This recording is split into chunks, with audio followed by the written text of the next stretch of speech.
ಜೀವನದಲ್ಲಿ ನಾವು ಒಪ್ಪಿಕೊಳ್ಳೋಕ್ಕೆ ಆಗದೇ ಇರೋವಂಥ ಒಂದು ಕಠಿಣವಾದ ಸತ್ಯ ಏನು ಅಂತ ಹೇಳಿದ್ರೆ, ನಾವು ಮಾಡಿರ್ತಕ್ಕಂತಹ ಪ್ಲ್ಯಾನ್ ನಡೆಯಲ್ಲ ಅಲ್ಲ, ಅದೇ ನಾವು ಬಹಳ ಜಾಗರೂಕತೆಯಿಂದ ಮಾಡಿರ್ತೀವಿ, ತುಂಬ ಅದಕ್ಕೆ ಪ್ರೀ ಪ್ಲ್ಯಾನ್ ಮಾಡಿರ್ತೀವಿ.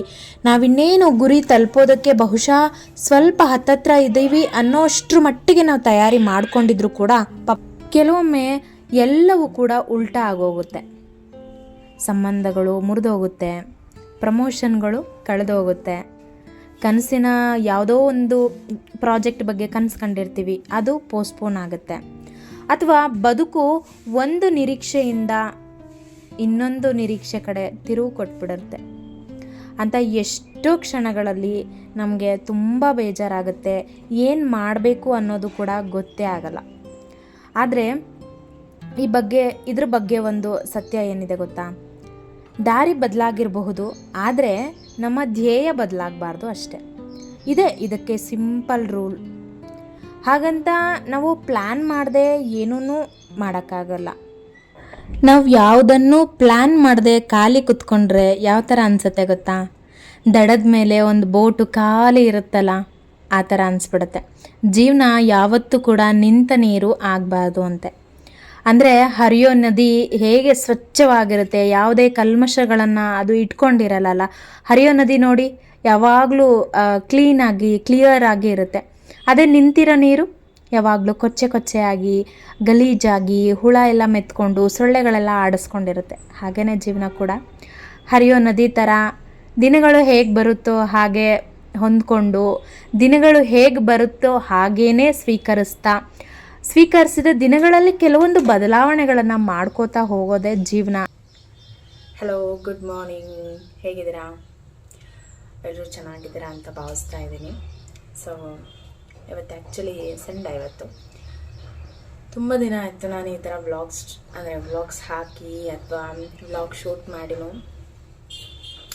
ಪ್ರತಿ ಸರಿ ನಾನು ವ್ಲಾಗಿಂಗ್ ಮತ್ತೆ ರೀಸ್ಟಾರ್ಟ್ ಮಾಡಿದಾಗಲೂ ಏನಾದರೂ ಒಂದು ಪ್ರಾಬ್ಲಮ್ ಬರುತ್ತೆ, ಗೊತ್ತಿಲ್ಲ ಯಾಕೆ ಅಂತ. ಅದು ನನಗೆ ಆಗುತ್ತಾ ಅಥವಾ ಎಲ್ಲರಿಗೂ ಆಗುತ್ತಾ? ಅವರದನ್ನು ಕನ್ಸಿಸ್ಟೆನ್ಸಿ ಮೇಂಟೈನ್ ಮಾಡ್ತಾರೆ, ನಾನು ನೋಡಿರೋ ಪ್ರಕಾರ ಮಾಡ್ತಾರೆ. ಬಟ್ ನನಗೆ ಯಾಕೆ ಆಗ್ತಿಲ್ಲ ಅಂತಂದರೆ, ಏನಾದರೂ ಒಂದು ಮಾಡೋಣ ಅಂತ ಶುರು ಮಾಡೋಕ್ಕೂ ಏನಾದರೂ ಒಂದು ಅಡ್ಡ ಬಂದ್ಬಿಡುತ್ತೆ. ಸೊ ಲಾಸ್ಟ್ ಮಂತಿನ ಜೂನಲ್ಲಿ ನನಗೂ ಜ್ವರ ಎಲ್ಲ ಬಂದಿತ್ತು, ಟೈಫಾಯ್ಡ್ ಆಯ್ತದು. ಸೊ ತುಂಬ ಒಂಥರ ಡ್ರೈನ್ ಅನಿಸ್ಬಿಟ್ಟಿತ್ತು. ಸೊ ನಾನು ಸ್ವಲ್ಪ ರೆಸ್ಟ್ ಮಾಡಬೇಕಾಗಿತ್ತು. ಒಂಥರ ಎನರ್ಜಿ ಲಾಸ್ ಇತ್ತು ನನಗೆ. ಏನು ಮಾಡೋಕ್ಕೆ ಇಂಟ್ರೆಸ್ಟ್ ಇರಲಿಲ್ಲ. ಏನೇ ತೋರಿಸಿದ್ರು ಸ್ವಲ್ಪ ಅಟ್ಲೀಸ್ಟ್ ಒಂದು ಸ್ವಲ್ಪನಾದರೂ ಕ್ರಿಯೇಟಿವ್ ಆಗಿ ತೋರಿಸಿರ್ಬೇಕು, ಪ್ಲೇನಾಗಿ ಮಾಡೋಕ್ಕೆ ಚೆನ್ನಾಗಿರಲ್ಲ. ಸೊ ನನಗೂ ಆ ಎನರ್ಜಿ ಇರಲಿಲ್ಲ. ಹಾಗಾಗಿ ಒಂದೆರಡು ದಿನ ಬೇಡ ಅಂದ್ಬಿಟ್ಟು ಸುಮ್ಮನೆ ಸೈಲೆಂಟಾಗಿದೆ. ಬಟ್ ತುಂಬ ಜನ ನನಗೂ ಕೇಳಿದ್ದೀರಾ, ನನ್ನ ತಂಗಿಗೆಲ್ಲ ಕಾಲ್ ಮಾಡಿ ಕೇಳಿದ್ದೀರಾ, ಯಾಕೆ ನಿಮ್ಮ ಅಕ್ಕ ವೀಡಿಯೋಸ್ ಹಾಕ್ತಿಲ್ಲ ಅಂತೆಲ್ಲ. ಸೊ ನೀವೆಲ್ಲ ಕೇಳಿರೋದು ನೋಡಿ ನನಗೆ 10 ಜನನಾದರೂ ವೆಯ್ಟ್ ಮಾಡ್ತಾರಲ್ಲ ಅಂತಂದ್ಬಿಟ್ಟು ಮತ್ತೆ ಸ್ಟಾರ್ಟ್ ಮಾಡೋಣ ಅನಿಸ್ತು. So welcome to my vlog again. ಇವತ್ತು ಸಂಡೇ. ಇವತ್ತಿನ ದಿನ ಸ್ವಲ್ಪ ಲೇಝಿ ಡೇ ಅಥವಾ ಸ್ಲೋ ಮಾರ್ನಿಂಗ್ಸ್ ಇರುತ್ತೆ ಯೂಶಲಿ. ಬನ್ನಿ ಶುರು ಮಾಡೋಣ. ಹೇಗೆ ಇರುತ್ತೆ ಸಂಡೇ ಆದಷ್ಟು ಕ್ಯಾಪ್ಚರ್ ಮಾಡಿ ತೋರಿಸ್ಲಿಕ್ಕೆ ಟ್ರೈ ಮಾಡ್ತೀನಿ. ಕಿಚನ್ ಆಲ್ಮೋಸ್ಟ್ ಕ್ಲೀನ್ ಆಗಿದೆ. ಬಿಕಾಸ್ ಹಿಂದಿನ ದಿನ ನಾವು ಊಟಕ್ಕೆ ಆಚೆ ಹೋಗಿದ್ವಿ, ಹಾಗಾಗಿ ಫುಲ್ ಕಿಚನ್ ಏನು ಮೆಸ್ ಇರಲಿಲ್ಲ.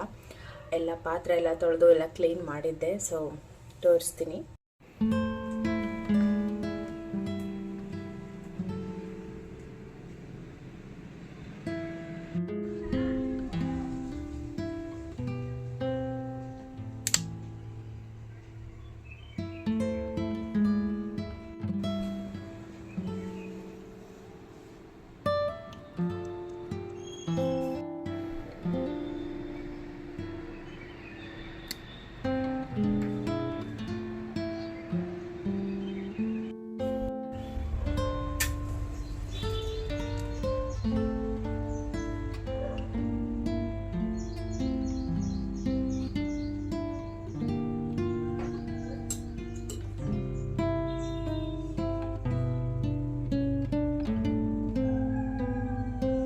ಎವ್ರಿ ಮಾರ್ನಿಂಗ್ ನಾನು ಈ ಥರ ಕ್ಯಾಂಡಲ್ನ ಹಚ್ಚಿಬಿಟ್ಟು ಒಂದು 2-3 ಡ್ರಾಪ್ಸ್ ಎಸೆನ್ಷಿಯಲ್ ಆಯಿಲ್ನ ಈ ಥರ ಹಾಕಿ ಕಿಚನಲ್ಲಿ ಇಟ್ಟಿರ್ತೀನಿ ಕ್ಯಾಂಡಲ್ಸ್ನ.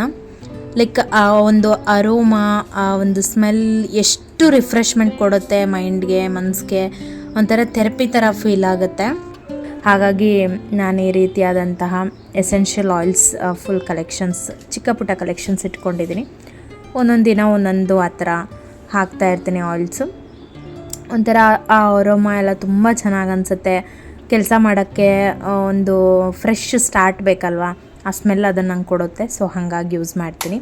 ಈ ಥರ ಕಿಚನಲ್ಲಿ ಕ್ಯಾಂಡಲ್ಸ್ ಎಲ್ಲ ಹಚ್ಚಿಟ್ಕೊಂಡ್ರೆ ಆ ಆ್ಯಂಬಿಯನ್ಸ್ ಚೇಂಜ್ ಆಗುತ್ತೆ, ಕೆಲಸ ಮಾಡೋಕ್ಕೆ ಫುಲ್ಲು ಎನರ್ಜಿ ಬರುತ್ತೆ, ಒಂಥರ positive energy, good vibes feel ಆಗುತ್ತೆ ಕಿಚನಲ್ಲಿ. ಸೊ ಹಾಗಾಗಿ ನಾನು ಇದನ್ನು ಡೈಲಿ ರೊಟೀನಲ್ಲಿ ಆ್ಯಡ್ ಮಾಡ್ಕೊಂಡಿದ್ದೀನಿ. ನನಗೆ ಇದೊಂಥರ ಖುಷಿ ಕೊಡಿಸುತ್ತೆ. ಲೈಕ್ ನಮಗೆ ನಾವು ಯಾವ ರೀತಿ ಹ್ಯಾಪಿ ಮಾಡ್ಕೋಬಹುದು, ಅದಕ್ಕೆ ಏನೆಲ್ಲ ಪಾಸಿಬಿಲಿಟೀಸ್ ಇದೆ ಅದನ್ನೆಲ್ಲ ನಾನು ಟ್ರೈ ಮಾಡ್ತಿದ್ದೀನಿ. ನಂಗೆ ತುಂಬ ಖುಷಿ ಕೊಡ್ತಿದೆ.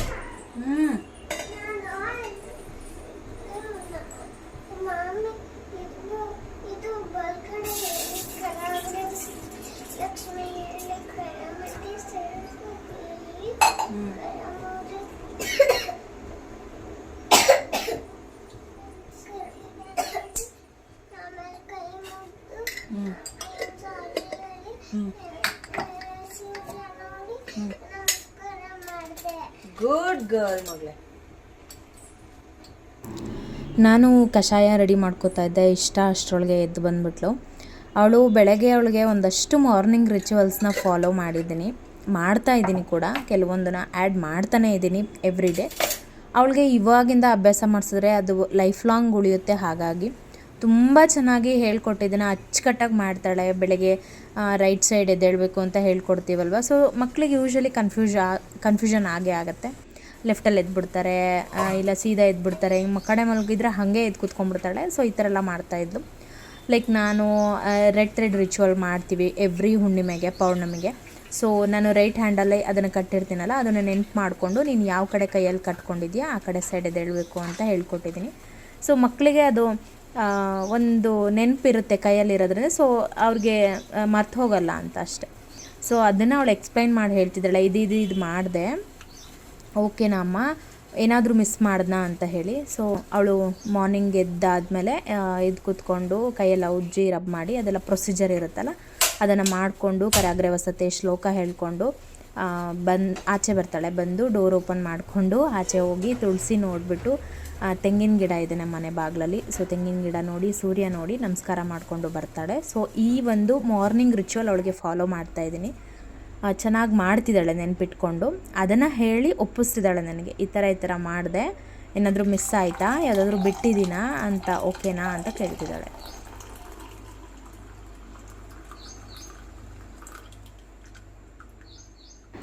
ಒಂದು ಸ್ಮಾಲ್ ಪೀಸ್ ಆಫ್ ಚಕ್ಕೆ, ಸಿನಮನ್ ಮತ್ತು ಸೋಂಪು ಕಾಳು ಬರುತ್ತಲ್ಲ ಅದನ್ನು ಒಂದು ಸ್ಪೂನ್ ಹಾಕ್ಕೊಂಡಿದ್ದೆ, 2 ಪಾರಿಜಾತ ಎಲೆ ಹಾಕಿದ್ದೆ. ಸೊ ನನ್ನ ಬೆಳಗ್ಗಿನ ಕಷಾಯ, ಡಿಟಾಕ್ಸ್ ವಾಟರ್ ಏನಾದರೂ ಹೇಳ್ಬೋದು, ನಾನು ಕಷಾಯ ಅಂತಲೇ ಜಾಸ್ತಿ ಹೇಳೋದು, ರೆಡಿ ಆಯಿತು.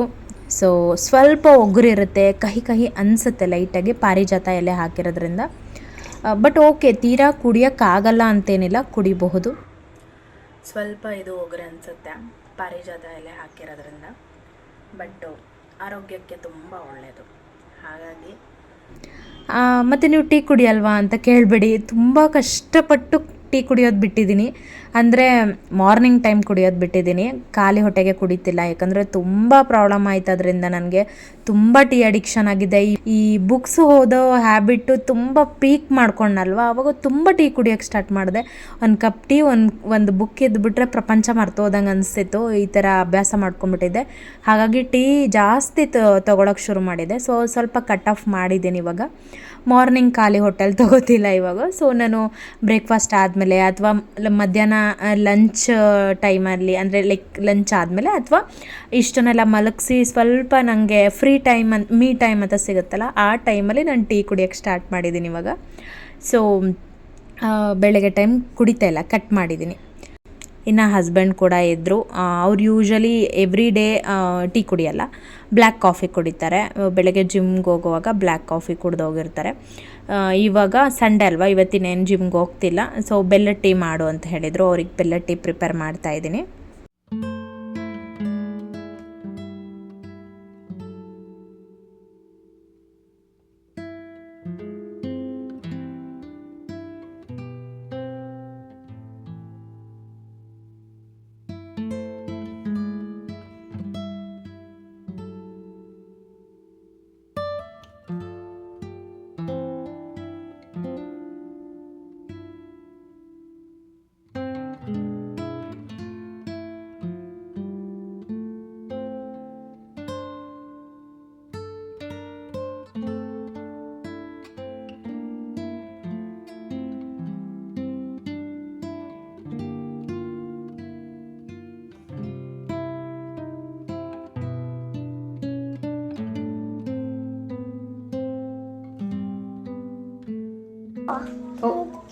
ಹಾಕೊಂತೀವಲ್ಲ ಅದು ಹಾಕೊಂಡೆ ಅಮ್ಮ ಅಮ್ಮ ನೀನು ತುಂಬಾ ಚೆನ್ನಾಗಿ ಕಾಣ್ತಿದ್ಯಾ. ಥ್ಯಾಂಕ್ ಯು ಮಗಳ. ಬಂಗಾರೆ, ನೀನು ಬೆಳಗ್ಗೆ ಎದ್ದೇಳ್ತೀಯಲ್ಲಪ್ಪ, ಎದ್ದಾಗ ಯಾವ ಸ್ತೋತ್ರ ಹೇಳ್ತೀಯ? ಹೆಂಗೆ ಕುತ್ಕೊಂಡು ಹೇಳ್ತೀಯ? ಫಸ್ಟ್ ಬಲ್ಗಡೆ ತಿರುಗಬೇಕು, ಅಲ್ಲಿಂದ ಹೇಳು. ನಿನ್ನ ಕೈಯಲ್ಲಿ ಥ್ರೆಡ್ ಇದೆಯಲ್ಲ, ಆ ಕೈ ಯಾವ ಕಡೆ ಇದೆ? ಬಲ್ಗಡೆ ಅಲ್ವಾ? ಆ ಕಡೆ ತಿರುಗಿ ಹೇಳು.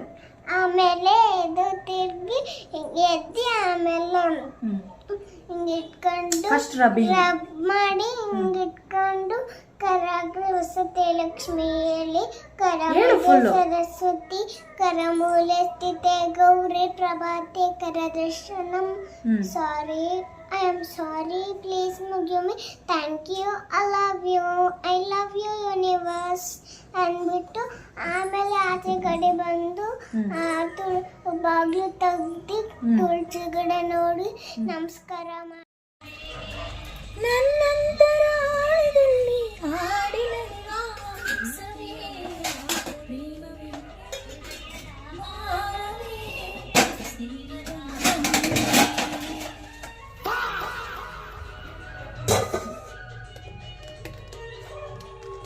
ಇನ್ನು ಬೆಳಗ್ಗೆ ಒಂದು ರೌಂಡ್ ನಮ್ಮದು ಮಾತಾಡೋದಿರುತ್ತೆ. ಪ್ರತಿದಿನ ಇರಲ್ಲ, ಯೂಶ್ವಲಿ ಸಂಡೇ ಮಾತ್ರ ಇನ್ನೇನು ಅವ್ರ ಮನೇಲಿ ಇರ್ತಾರಲ್ವ, ಒಂದು ರೌಂಡ್ ಎಲ್ಲ ಮಾತಾಡ್ಬೇಕು ನಾವು. ಏನಾಯಿತು, ಹೇಗಾಯಿತು, ಅಲ್ಲಿ ಹಾಗಾಯಿತು, ಇಲ್ಲಿ ಹಿಂಗಾಯಿತು, ಏನೋ ಒಂದು ಮಾತಾಡ್ತೀವಿ. ಕಾಫಿ ಅಂದರೆ ಲೈಕ್ ಅದೇ ಟೀ ಟೈಮ್ ಅಂತ ಏನಿರುತ್ತೆ ಆ ಟೈಮಲ್ಲಿ ಮಾತಾಡ್ತೀವಿ. ಮಾತಾಡ್ಕೊಂಡೆಲ್ಲ ಆದಮೇಲೆ ನಾನು ಟಿಫನ್ ರೆಡಿ ಮಾಡೋಣ ಅಂಥೇಳಿ ಬಂದೆ. ಸೊ ಇವತ್ತು ಟಿಫನ್ನಿಗೆ ದೋಸೆ ಮಾಡ್ತಾಯಿದ್ದೀನಿ. ದೋಸೆ ಯೂಶ್ವಲಿ ಆಲೂಗಡ್ಡೆ ಪಲ್ಯ ಮಾಡ್ತೀನಿ. ಇವತ್ತು ಆಲೂಗಡ್ಡೆ ಪಲ್ಯ ಬೇಡ ಅಂತ ಅನಿಸ್ತು, ಹಾಗಾಗಿ ಸಾಗು ಮಾಡ್ತಾಯಿದ್ದೀನಿ. ವೆಜಿಟೇಬಲ್ ಸಾಗು ಮತ್ತು ಲೈಕ್ ಕಡಲೆಬೀಜ ಚಟ್ನಿ, ದೋಸೆ. ತುಂಬ ಚೆನ್ನಾಗಾಗಿತ್ತು ಸಾಗು. ನಾನು ರೆಸಿಪಿ ಫುಲ್ ಏನು ಶೂಟ್ ಮಾಡಿಲ್ಲ, ಸುಮ್ಮನೆ ಹಂಗೆ ಬಿಟ್ಸ್ ಮಾತ್ರ ತೊಗೊಂಡಿದ್ದೀನಿ, ಅದನ್ನು ಆ್ಯಡ್ ಆನ್ ಮಾಡ್ತೀನಿ. ಆಲ್ರೆಡಿ ನನ್ನ ಚಾನಲಲ್ಲಿ ಇದೆ ವೆಜಿಟೇಬಲ್ಸ್ ಆಗೋದೊಂದು ರೆಸಿಪಿ. ತುಂಬ ಜನ ಅದನ್ನು ಟ್ರೈ ಮಾಡಿ ನನಗೆ ಹೇಳಿದ್ದೀರ ಕೂಡ, ನೀವು ಮಾಡೋ ಮೆಥಡಲ್ಲಿ ಸಾಗು ಮಾಡಿದ್ವಿ, ತುಂಬ ಚೆನ್ನಾಗಾಗಿತ್ತು ಅಂತ. ಸೊ ಸೇಮ್ ಅದೇ ಪ್ರೊಸೀಜರು. ಬಟ್ ಇವತ್ತು ಗೋಡಂಬಿ ಇರಲಿಲ್ಲ, ಸೊ ಗೋಡಂಬಿ ಬದಲಾಗಿ ಬಾದಾಮಿ ಹಾಕಿದ್ದೆ. ಸ್ವಲ್ಪ ಕ್ರೀಮಿ ಟೆಕ್ಸ್ಚರ್ ಬರುತ್ತೆ, ಸಾಗು ಚೆನ್ನಾಗಿ ಅನಿಸುತ್ತೆ, ಟೇಸ್ಟ್ ಕೂಡ ಚೆನ್ನಾಗಿರುತ್ತೆ. ಹಾಗಾಗಿ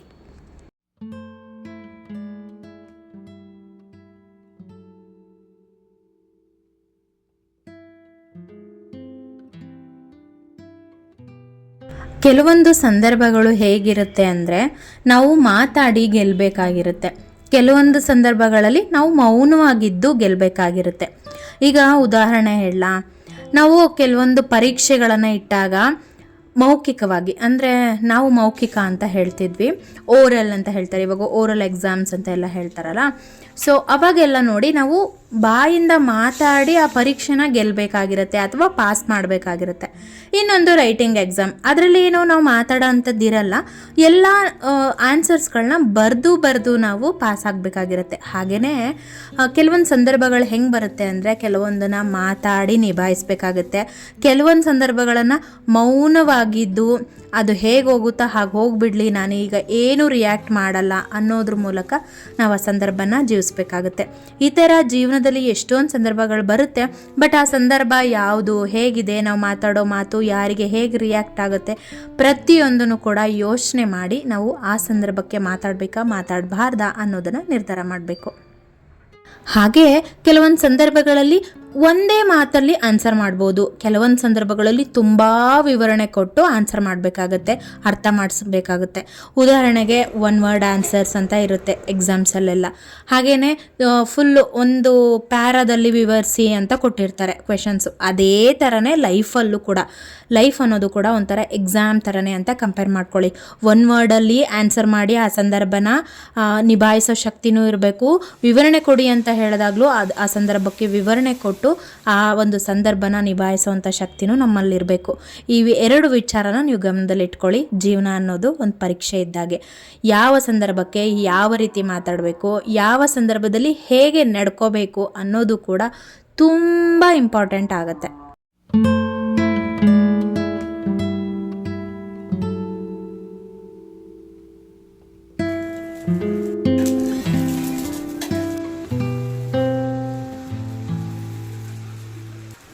ನಿಮ್ಮ ಜೊತೆ ಮಾತಾಡ್ತಾ ಟೈಮ್ ಹೋಗಿದ್ದೇ ಗೊತ್ತಾಗಿಲ್ಲ.